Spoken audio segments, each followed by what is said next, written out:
Hello friends, ఈరోజు నేను గోంగూర rice ఎలా చేసుకోవాలో మీకు చెప్తాను వినండి. ఫస్ట్ అన్నం వండి పెట్టుకొని ఇలా పెట్టుకోవాలి. తర్వాత మనకు కావాల్సిన తాలింపుకి ఉల్లిగడ్డలు, కరివేపాకు, దీంట్లోకి 2 పచ్చిమిరపకాయలు, గోంగూర ఇవన్నీ విధంగా కడిగి కట్ చేసుకొని పెట్టుకోవాలి. పెట్టుకున్న తర్వాత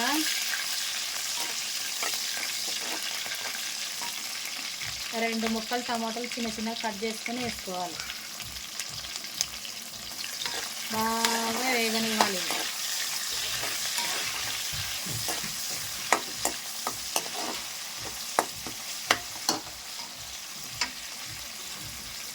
ఈ విధంగా టమాటాలు అన్నీ మెత్తగా అయిన తర్వాత గోంగూర ఉంది కదా, మనం కడిగి కట్ చేసి పెట్టుకునేది వేయాలి అన్నమాట.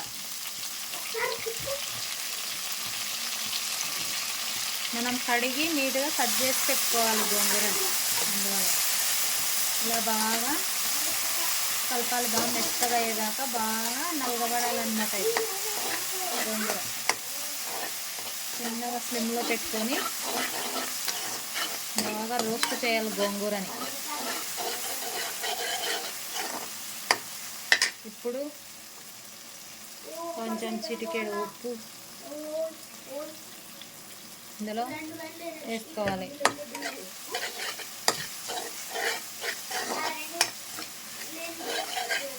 అలాగే కొంచెం కొత్తిమీర,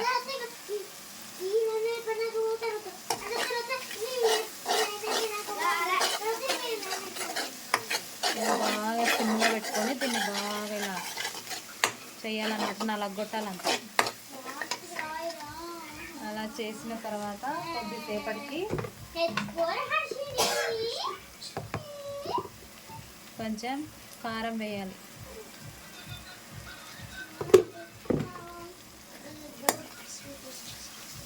కారం వేసి బాగా కలపాలి.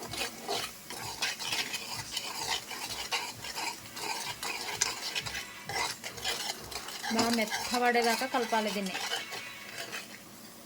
చూడండి, ఈ విధంగా బాగా పేస్ట్ లాగా రావాలన్నమాట. గోంగూర రైస్, గోంగూర అన్నం, కుండకూర అన్నం. ఇప్పుడు ఇలా అయిన తర్వాత, ఇలా అయింది కదండి గోంగూర మొత్తం.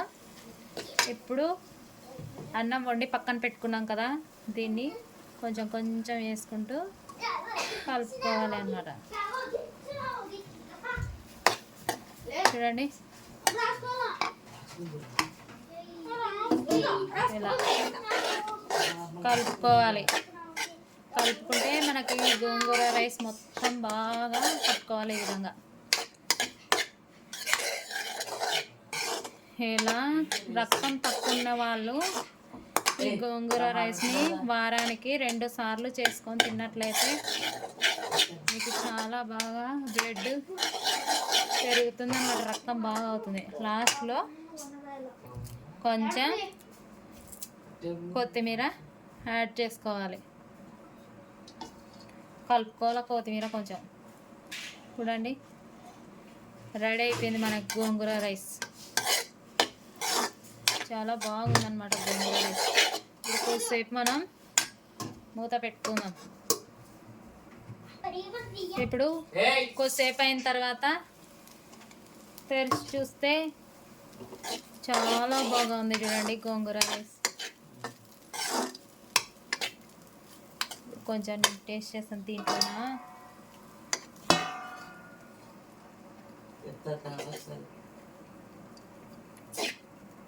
చాలా బాగుంది. దీంట్లోకి కొంచెం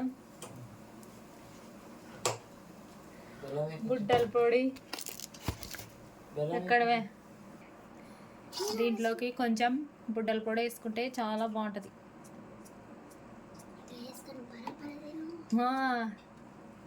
బుడ్డల పొడి వేసుకొని కొంచెం కలుపుకొని తింటే చాలా బాగుంటుంది.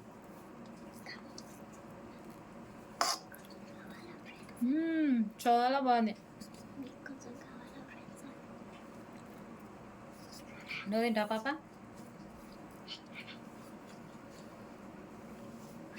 పట్టు.